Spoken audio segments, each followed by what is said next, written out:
There is one more reaction, sir, that I wanted to bring in. UP journalism professor Danilo Ara was saying, he put out this challenge on his Twitter account.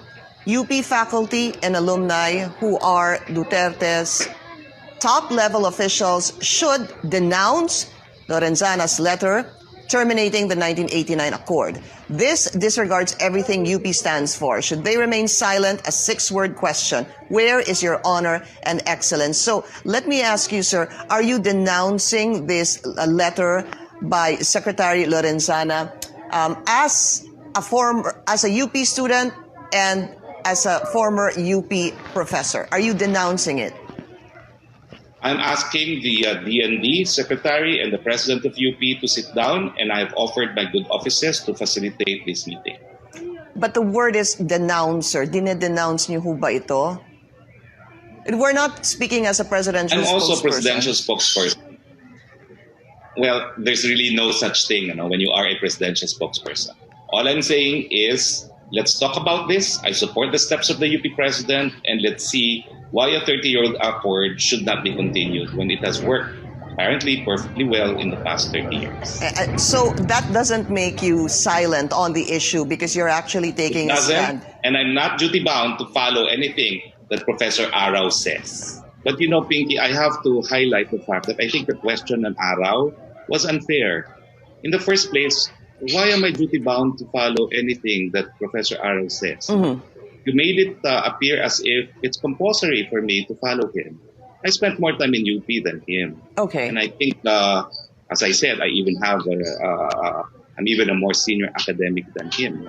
So it was not a fair question. I'm not duty-bound to follow anything that Danny Arao says. Right. And should not be.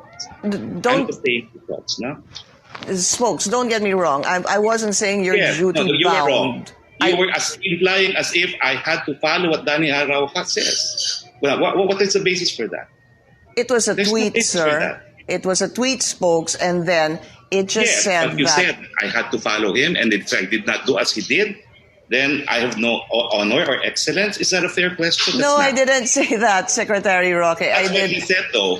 That's what he said, and that's why I'm calling you out for that. Secretary Roque, okay, just to be very clear about this, it was a tweet that I read, and I asked for your reaction if you would denounce it. And then after that... It's implying that I should follow what Danny Arao says. And where is the basis? Tell your viewers now. Where is the basis that I should follow what Danny Arao says? It's not just you asking for a reaction. You were pursuing. Will you denounce? See? So it's not just a reaction. You wanted me to answer Danny Arao. Why should I? And is that fair on your end? Okay. Then if you say that, why should you answer it? And if you answered it that way, sir, then I would have to take it as is. It was just a challenge. Yes, but you're pushing the point. Well, because... You're going beyond asking for my reaction.